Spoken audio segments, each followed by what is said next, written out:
एक व्यक्ति जो कभी पुण्य नहीं करता है, हमेशा पापरत रहता है, और वो दो भाई है। एक भाई पुण्यात्मा है, बहुत पुण्य करता है, साधु संतों की संग करता है, और दूसरा बड़ी पाप करता है, कभी पुण्य नहीं करता। उसके घर में एक दिन महात्मा लोग आ गए, 2-4 महात्मा आ गए। तो बड़ा भाई देखा तो बड़ा आव भाव किया, आदर सत्कार किया, लेकिन छोटे को तो अच्छा नहीं लग रहा, वो तो पापमय है, पाप करने में उसका प्रवृत्ति बना रहता है। तब देखा कि अब तो साधु लोग आ रहे हैं, अब हमारा भाई तो बड़ा आव भाव करेगा, सत्कार करेगा। तो अंदर घर में जाकर किवाड़ बंद करके बंद कर दिया अपने किवाड़ को। महात्मा आए, बड़े भाई ने आदर सत्कार किया, महात्माओं से पूछा आपको क्या चाहिए। महात्माओं ने कहा बेटा हमें भूख लगी है, भोजन करा दो। तो बड़े भाई ने कहा कि बड़ी कृपा, आइए। बड़े भाई ने भोजन की व्यवस्था किया और महात्माओं को भोजन कराया, आदर पूर्वक महात्माओं को भोजन कराया। महात्मा लोग बोले बेटा तुम हमें इतना सुंदर भोजन कराए हो, बताओ तुम्हें हम लोग क्या दें। बड़े भाई ने कहा महाराज हम क्या मांगे, बस देना है तो एक कृपा कर दीजिए। हमारा एक छोटा भाई है, कभी भगवान राम का नाम नहीं लेता है, कभी राम जीवन में बोला नहीं है, कभी भी राम जीवन में नहीं बोला, केवल पापरत रहता है, नास्तिक बुद्धि का है। उसका कल्याण कर दीजिए आप लोग, अगर हो सके तो। महात्माओं ने कहा अभी कल्याण कर देते हैं। कहाँ है तुम्हारा भाई? बोले महाराज उस रूम में अपने आप को बंद कर रखा है। महात्मा लोग गए, किवाड़ पूरा खटखटाने लगे, खोलो बच्चा, खोलो बच्चा। अब उधर से बोलता है अरे भोजन तो कर लिए हो, अब क्या खाओगे? अब हमको खाओगे? अब क्या खाओगे? हमको खाओगे? भोजन तो कर लियो, अब जाओ ना। नहीं बच्चा किवाड़ खोलो। जोर जोर से किवाड़ जब ढकढकाने लगे तो उसने किवाड़ टूट न जाए इसलिए किवाड़ खोल दिया। महात्माओं ने कहा बच्चा एक काम करो। बोले क्या? बोले एक बार राम बोल दो। बोले ये ठिका आप लोगों ने ले रखा है, ये ठिका आप लोगों ने लिया है, हमने नहीं लिया है, ये आप ही बोलो, हम नहीं बोलेंगे। महात्माओं ने कहा बेटा एक बार राम बोल दो बस। वो बोलता ही नहीं है। तो महात्माओं का 5-5 किलो का हाथ धड़ाधड़ महात्मा मारने लगे। अब जब धड़ाधड़ महात्मा मारने लगे तो प्राण बचाने के लिए उसने एक बार राम बोल दिया। अपनी प्राण रक्षा के लिए एक बार राम बोल दिया। महात्मा बोले तुम्हारा कल्याण हो गया, तुम्हारा कल्याण हो गया। महात्मा चले गए। कुछ दिन के बाद वो पापी आदमी मरा और मर करके यमराज के पास जा करके गया। यमराज ने कहा चित्रगुप्त से देखो इसका जरा धर्म कर्म क्या है, कितना पाप कितना पुण्य है इसका। तो पूरे खाता बही में चित्रगुप्त जी ने देखा तो केवल पाप ही पाप है, कहीं पुण्य नहीं है। एक जगह कोने में राम लिखा हुआ है, राम एक बार जीवन में राम बोला है। यमराज सोचते हैं एक बार राम बोलने का फल क्या होता है। अरे जीवन में भाय कुभाय अनख आलस हूँ, नाम जपत मंगलत सिदस हूँ। करे कि कई भाव से, कोई कुभाव से, कोई अनख से, कोई अलग से, कितने बार नाम ले लेता है जीवन में राम का। ये कभी राम का नाम नहीं लिया। बोले नहीं, एक बार केवल साधुओं के भय से राम कहा है।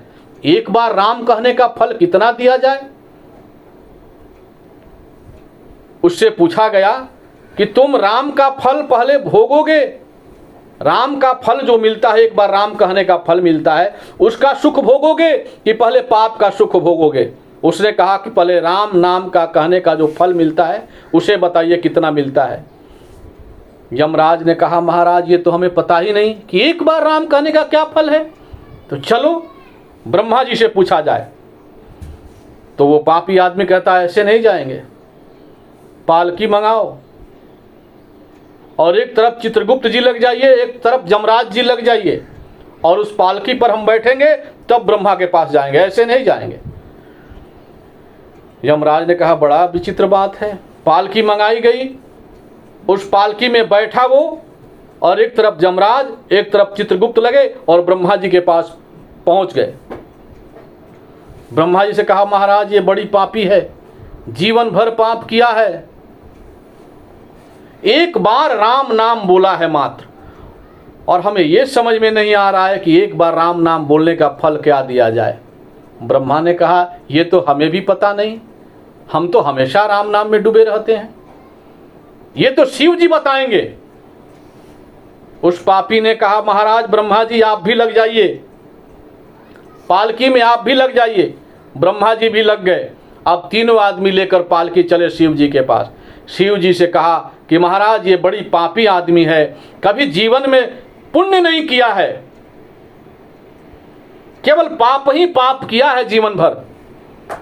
महात्माओं के पीटने से एक बार केवल राम बोल दिया है, उस राम का नाम का फल क्या दिया जाए समझ में नहीं आ रहा है। शिव जी बोले, बड़ी विचित्र बात है, मैं तो राम नाम में डूबा रहता हूं, संतत जपत शंभु अविनाशी, मैं तो सतत जप राम का करते रहता हूं, एक बार राम नाम बोलने का फल क्या है मैं कैसे बताऊं? भगवान विष्णु से पूछो।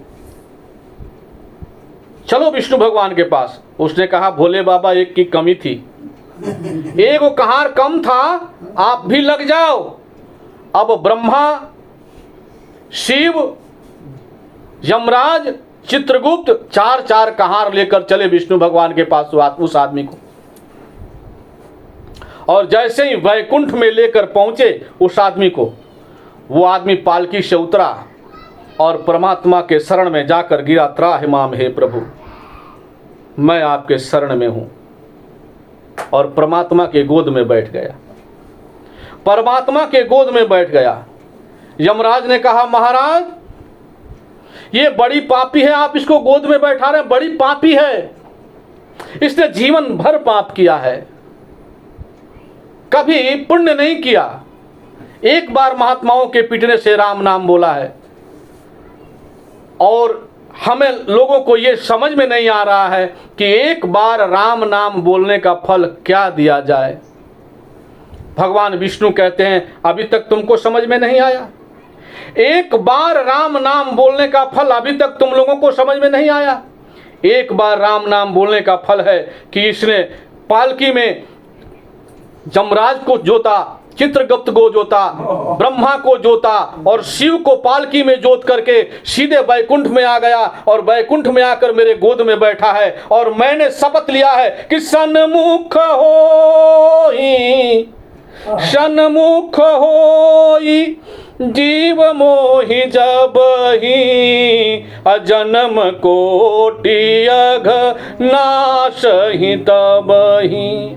जीव जैसे ही मेरे सन्मुख होता है उसके करोड़ों करोड़ों जन्मों का मैं पाप नष्ट कर देता हूं, और ये जीव अभी मेरे सन्मुख हो गया, और जो मेरे सन्मुख हो गया वो पापी नहीं रह जाता। अगर ये पापी रह जाएगा तो मेरा संकल्प मिट जाएगा, मेरा मर्यादा मिट जाएगा, मेरा प्रण मिट जाएगा, इसलिए अब ये पापी नहीं रहा।